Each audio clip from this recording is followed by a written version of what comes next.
Halo semuanya, Assalamualaikum warahmatullahi wabarakatuh. Perkenalkan, nama saya Irfan Pratama.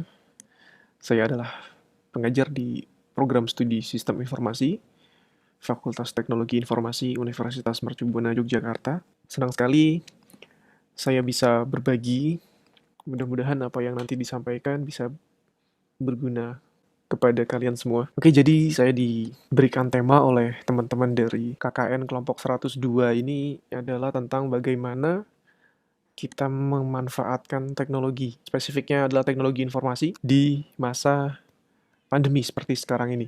Kita beranjak ke kondisi di mana kita semua sedang ada di masa pandemi, di masa di mana semua orang menjadi khawatir, cemas, takut, bingung, gundah gulana, dan lain sebagainya, yaitu dikarenakan oleh coronavirus disease atau COVID-19.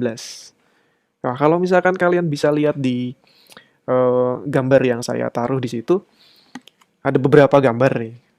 Ada berita yang judulnya adalah dampak pandemi COVID-19, pertumbuhan ekonomi Indonesia alami perlemahan. Ini adalah salah satu dampak dari pandemi.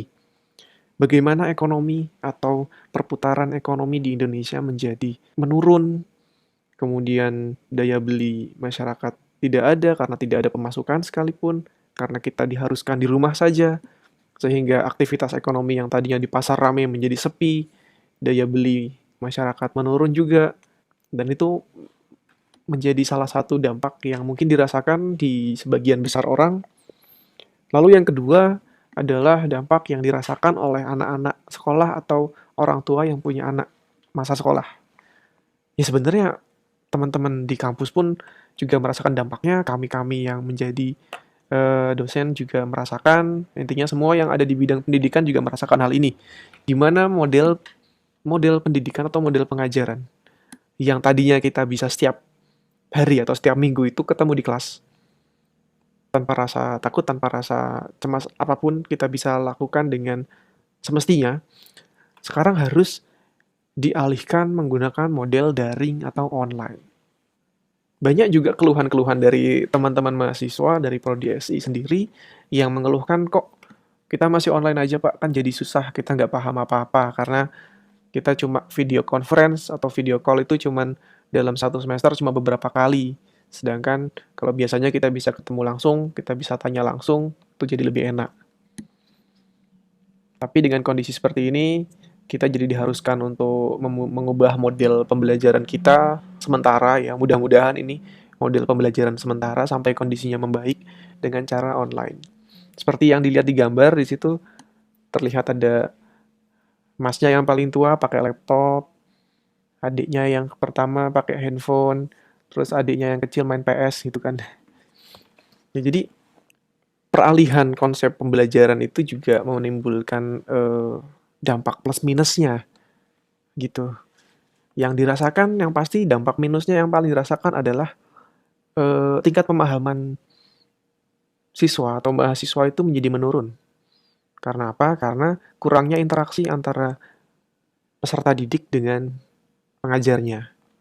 Yang tadinya bisa diskusi lebih enak di kelas, ini harus diskusinya mungkin online. Untuk menghitung kehadirannya pun itu lewat penugasan misalnya. Itu pasti teman-teman mahasiswa merasakan deh, setiap minggu ada tugas, ada kuis, ada tugas, dan lain sebagainya. Ya, pusing sih memang sih. Memang menyulitkan, ini menyulitkan bagi banyak pihak juga akhirnya. Dan yang terakhir, atau bukan bukan bukan yang terakhir ya, selanjutnya. Banyak orang yang eh, putus kerja atau di PHK atau kontraknya tidak diperpanjang karena tadi berkaitan dengan apa yang terjadi pada perekonomian Indonesia secara nasional di mana ekonominya melemah, kemudian banyak kantor-kantor juga bahkan ada yang tutup atau paling tidak mengurangi jumlah pegawainya, gitu kan. Ada satu cerita dari teman baik saya pas kuliah S2, dia menjadi seorang programmer di salah satu startup di Jogja yang harus merelakan profesinya hilang atau ya diberhentikan karena bukan diberhentikan secara sepihak, atau hanya dia yang diberhentikan, tetapi karena memang kantornya tutup. Kantornya tidak lagi bisa menerima klien karena klien pun tidak ada, sehingga operasionalnya harus diberhentikan dan harus ditutup kantornya. Jadi semua orang terdampak, bahkan orang-orang di bagian teknologi pun terdampak terhadap situasi seperti ini. Masih ada hal-hal yang bisa kita ambil dan masih bisa kita lakukan di masa-masa pandemi seperti ini. Salah satunya menggunakan alat bantu teknologi, gitu kan, sebagai penunjang aktivitas. Mungkin dari sebagian kita sudah dapat bayangan nih kalau misalkan di masa-masa sekarang ini kan sudah masuk bulan kesekian ya, dari mulai Maret hingga sekarang Agustus, kita sudah mulai agak bergeser, kita mengadopsi kebiasaan baru, kita melakukan hal-hal kebiasaan yang sebelumnya belum pernah, dan sebagian besar arahnya adalah penggunaan teknologi. Ini penggunaan teknologi sebagai penunjang aktivitas yang paling tidak kita rasakan sehari-hari, gitu kan, yang bisa kita lakukan juga sebetulnya. Ini bisa kita lakukan atau sudah pernah kita lakukan selama pandemi ini berlangsung, walaupun kita tidak bisa kemana-mana. Oke, untuk peningkatan penjualan atau jual beli online, itu kan kalau sekarang udah bisa mengakses banyak platform ya. Kita bisa gunakan Gojek, GoFood, atau Grab untuk makanan. Kemudian ada untuk barang-barang umum bisa dari Shopee, Tokopedia, Bukalapak, dan lain sebagainya. Lalu untuk bahan-bahan makanan kita bisa gunakan platform seperti Tani Hub yang bisa menyediakan kita buah, sayur, bumbu, lauk, daging, dan lain sebagainya secara online. Dan sekarang pun pasar-pasar tradisional yang memang sudah memiliki kesadaran ke arah situ, mereka sudah mulai beranjak untuk menyediakan pesan antar melalui WhatsApp. Jadi ada klasternya sendiri untuk pakaian, untuk bahan makanan, dan lain-lain. Itu ada seperti apa ya, kelompok-kelompoknya sendiri. Dan selain proses jual beli atau pesan antarnya sudah mulai online, sekarang model pembayaran atau model transaksinya juga sudah cashless atau tidak lagi melibatkan banyak uang kertas atau uang fisik saat transaksi. Ada banyak model-model pembayaran. Kita bisa menggunakan m-banking atau mobile banking atau internet banking, atau juga bisa menggunakan apa ya, istilahnya dompet digital atau e-wallet gitu kan. Mungkin kita kenal namanya OVO, kita kenal namanya GoPay, kita kenal namanya Dana. Nah, itu bisa digunakan untuk pembayaran apapun yang kita pesan secara online. Lalu untuk akses informasi bermanfaat, ini fungsinya adalah untuk menjaga kita selalu mendapatkan pengetahuan, update terkini, bisa mengupgrade ilmu juga. Kita bisa menambah ilmu dari apapun informasi yang kita dapat dengan perkembangan teknologi mobile yang sudah lumayan, atau bukan lumayan lagi ya, sangat maju. Pernah baca Detikcom, Kompas, dan lain sebagainya. Di situ kita bisa baca berita-berita yang tadinya di koran-koran fisik, sekarang sudah beralih ke koran-koran online atau media online. Lalu informasi yang lain adalah di tengah pandemi seperti ini kita juga harus mendapatkan informasi terkait update dari kondisi saat ini. Atau kita harus tracking atau kita harus mencari tahu bagaimana kondisi COVID atau kondisi pandemi saat ini di sekitar kita ataupun secara nasional. Itu sudah ada aplikasinya, sudah ada jalurnya untuk kita mencari tahu ya, sudah banyak di website sudah ada. Lalu selanjutnya platform yang sudah hampir semua orang tahu, itu YouTube. Informasi di YouTube juga sangat banyak. Informasi yang berguna, informasi yang bermanfaat, informasi yang mengedukasi, itu ada di YouTube juga. Walaupun memang kita juga harus pinter-pinter nyarinya karena YouTube itu platform yang sangat luas, isinya juga bermacam-macam.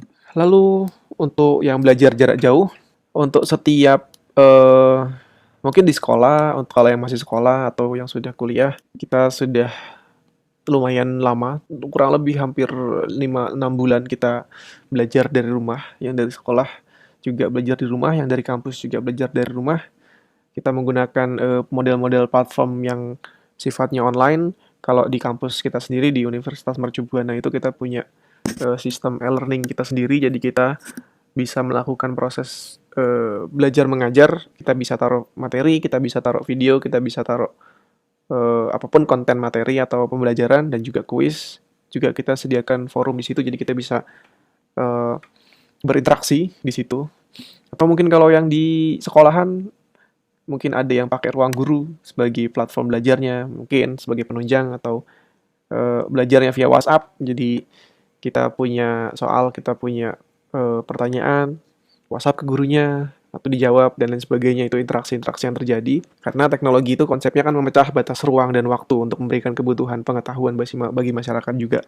Jadi kita tidak perlu datang, kita tidak perlu menunggu, kita bisa langsung berinteraksi dengan teknologi, sangat fleksibel, sangat mudah dijangkau pada saat ini. Lalu balik ke YouTube, kita bisa tetap produktif di masa seperti ini dengan apapun yang kita miliki. Kita pengen misalkan bosen di rumah, kita punya hobi masak, kita bisa cari resep-resep masakan di luar sana, di YouTube, di web, di internet itu banyak. Kita bisa punya lebih banyak waktu karena memang kita di rumah saja. Kita bisa punya lebih banyak waktu untuk explore hobi-hobi kita yang dulu mungkin tertinggal, gitu kan. Mungkin kalau yang hobi masak dulu nggak sempet-sempet masak, ya sekarang bisa lebih banyak interaksi ke dapur, jadi bisa lebih banyak masak dan mencoba hal-hal baru. Mungkin yang hobinya musik tapi kok dulu terlalu sibuk kerja, kalau memang hobinya bermain alat musik atau hobinya nyanyi, ya bisa. Kita punya platform TikTok, kita punya platform YouTube, kita punya platform Instagram. Silahkan berkarya, silahkan berkreasi, salurkan hobi-hobi tertinggalnya ke arah sana, yang pasti itu positif. Nah, yang kemudian, karya yang tadi kita buat, yang kita hobi-hobi yang tadinya mungkin tidak terbayangkan akan terrealisasi, akhirnya bisa dinikmati oleh banyak orang juga. Jadi, di masa sekarang kita juga bisa menghibur orang, dan kita juga bisa menghibur diri sendiri oleh karya orang lain melalui platform-platform yang tersedia. Jadi, ya mutualisme lah gitu jadinya. Baik, sekiranya itu adalah sedikit informasi atau sedikit dari apa yang saya ketahui kepada teman-teman semua. Mudah-mudahan apa yang saya sampaikan dapat bermanfaat. Kurang lebihnya saya mohon maaf. Apabila ada pertanyaan, dipersilahkan. Saya akhiri. Wassalamualaikum warahmatullahi wabarakatuh.